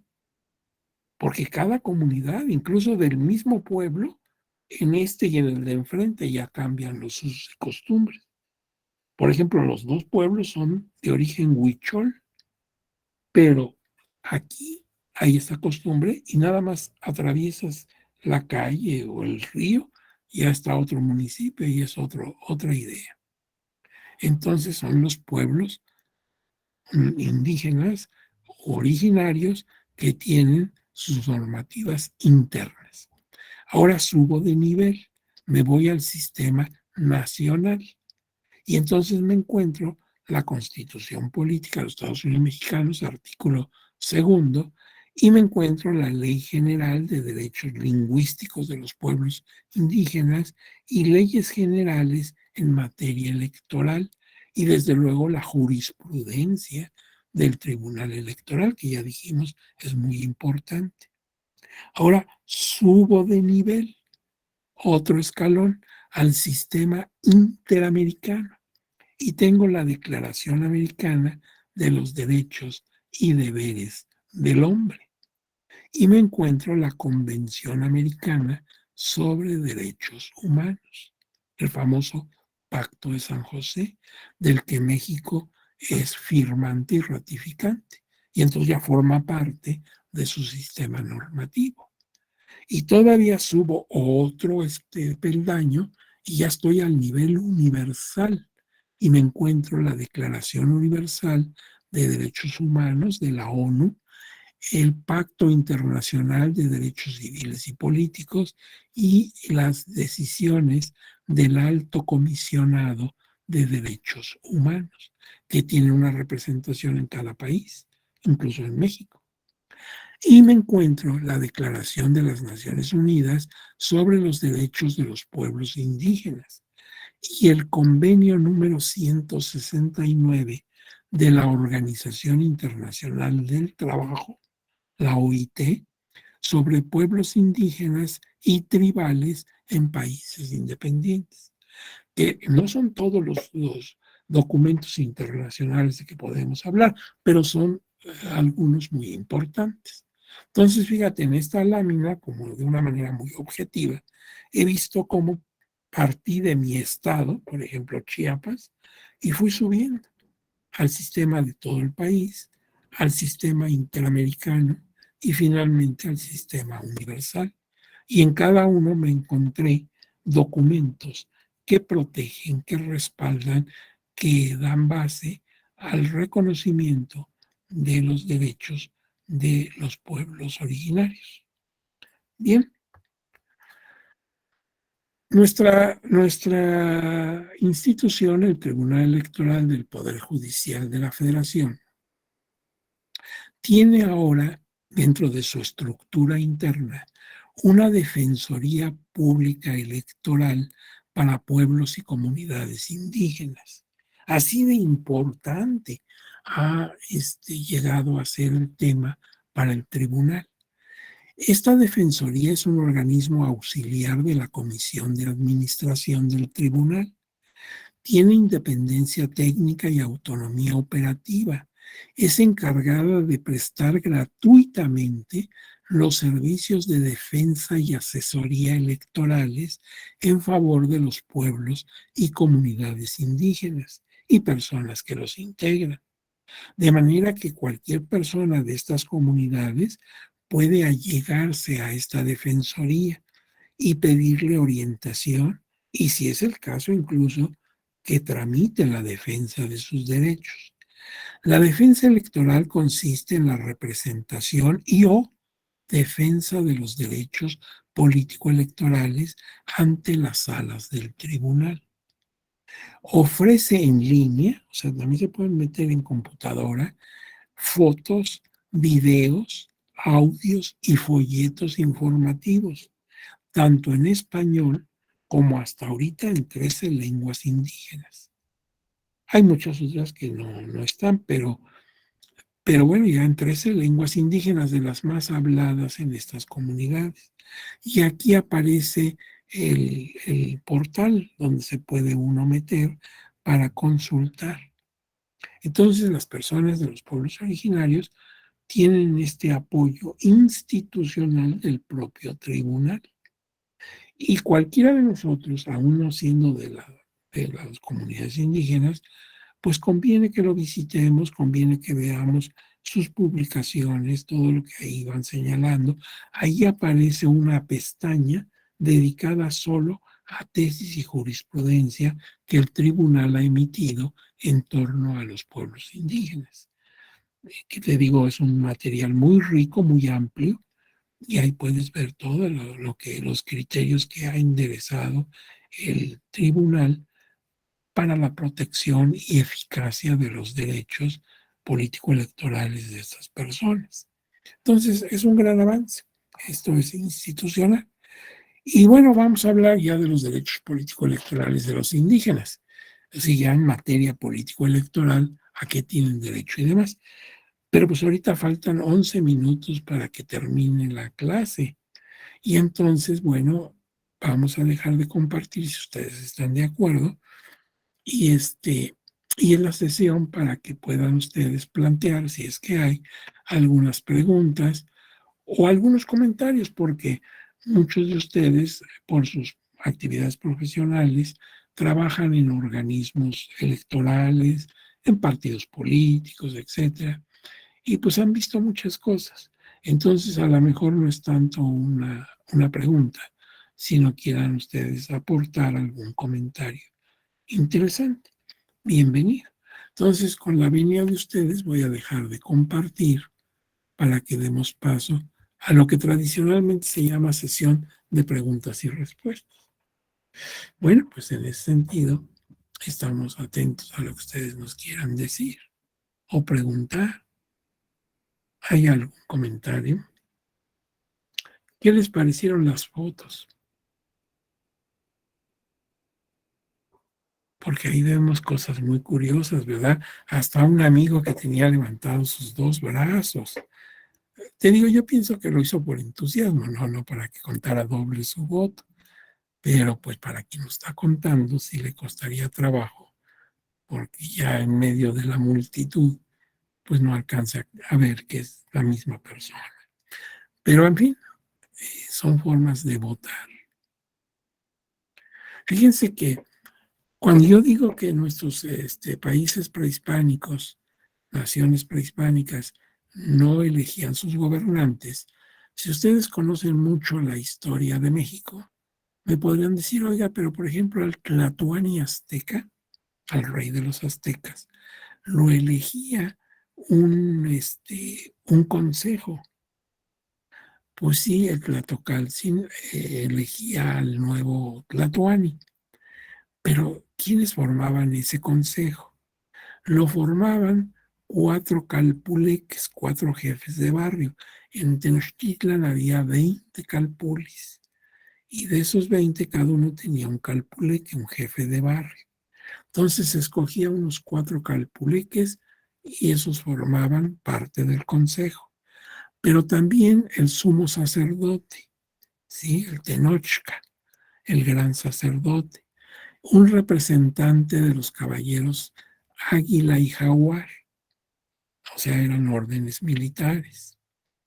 El primer ministro del anterior monarca fallecido, el Cihuacóatl, y se invitaba a que viniera también el rey de Texcoco y el rey de Tacuba, porque eran ciudades aliadas. Cuando moría, a su vez, el rey de allá, nuestro Tlatoani iba a Tacuba o a Texcoco a elegir también al nuevo rey de allá. Pero si ves, era un grupo elitista, un grupo integrado por unas máximo 15 personas, y ellos elegían al nuevo. Tenían limitaciones, tenía que ser de la familia del anterior, tenía que ser varón, nunca hubo una reina azteca. En fin, tenían limitaciones, pero no elegía el pueblo. El pueblo no era convocado a ver si querían a Moctezuma o a Cuitláhuac. No, era un cuerpo colegiado.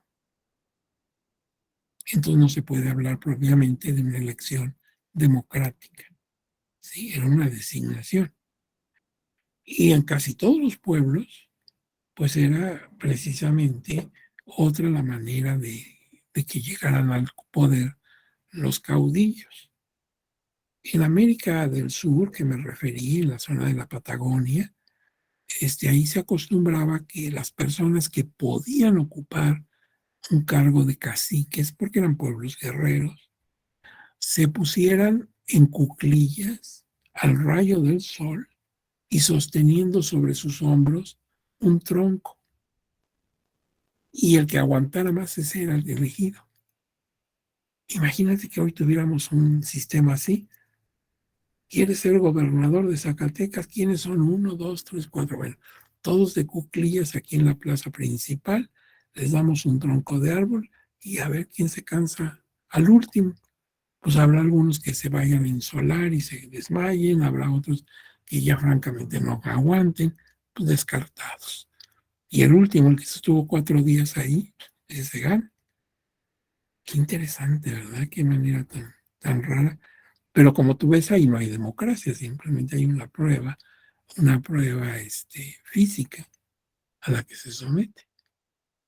Bueno, entonces, por eso el elegir con la manita levantada y eso es de los españoles en sus repúblicas. Ellos podían elegir a los miembros de ayuntamiento. Era lo único que podían elegir porque todas las demás autoridades venían de España. El virrey de repente nos llegaba aquí con sus documentos oficiales y ya nos enterábamos que era el nuevo virrey. señor conde de esto, duque de aquello, pero pues mucho gusto, era la primera vez que lo veíamos. No lo decidíamos nosotros aquí, venía de España. Entonces, lo único que podía elegirse en aquellos tiempos eran miembros de ayuntamiento, pero se hacía así, a mano levantada, en filita, en fin, lo que ahora llamamos los usos y costumbres de los pueblos originarios. Pero en fin, ¿tienen alguna pregunta y alguna consideración? Porque si no le podemos Sí, preguntar. maestro. A ver. ¿Hay alguna forma en la que se pueda garantizar la participación política de las mujeres indígenas en la elección de sus representantes? Sí, mire usted, precisamente el día de mañana, en la parte final, voy a hablar de un tema muy doloroso. Y no son palabras mías, sino palabras de una magistrada del estado de Chiapas.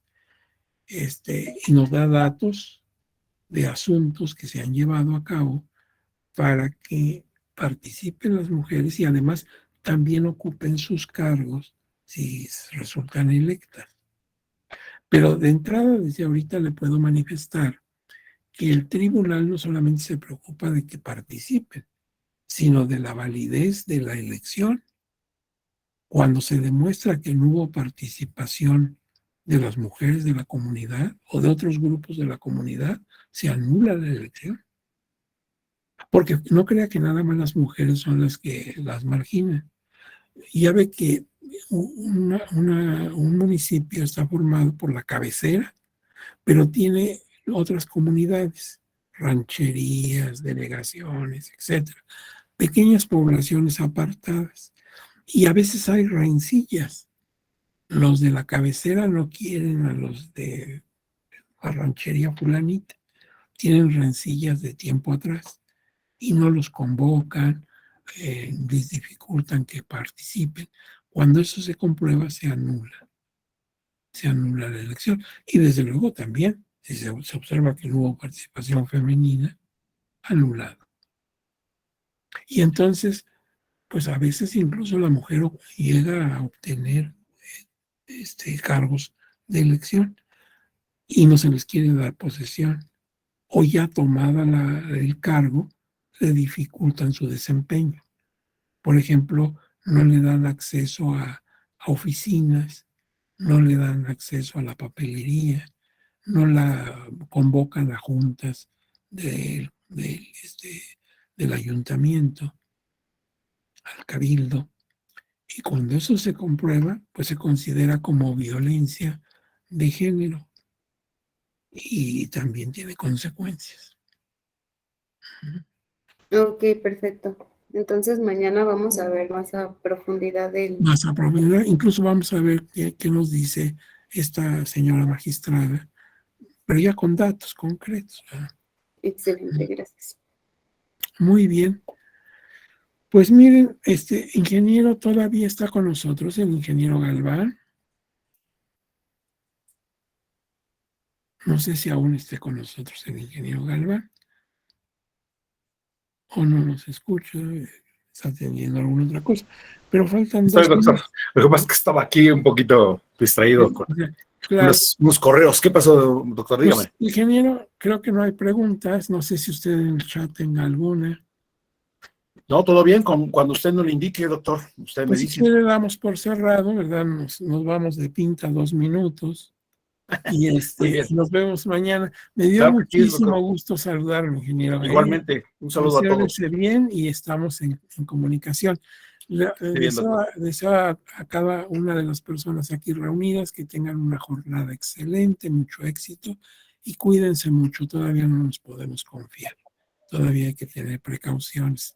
Más vale exagerar que confiar.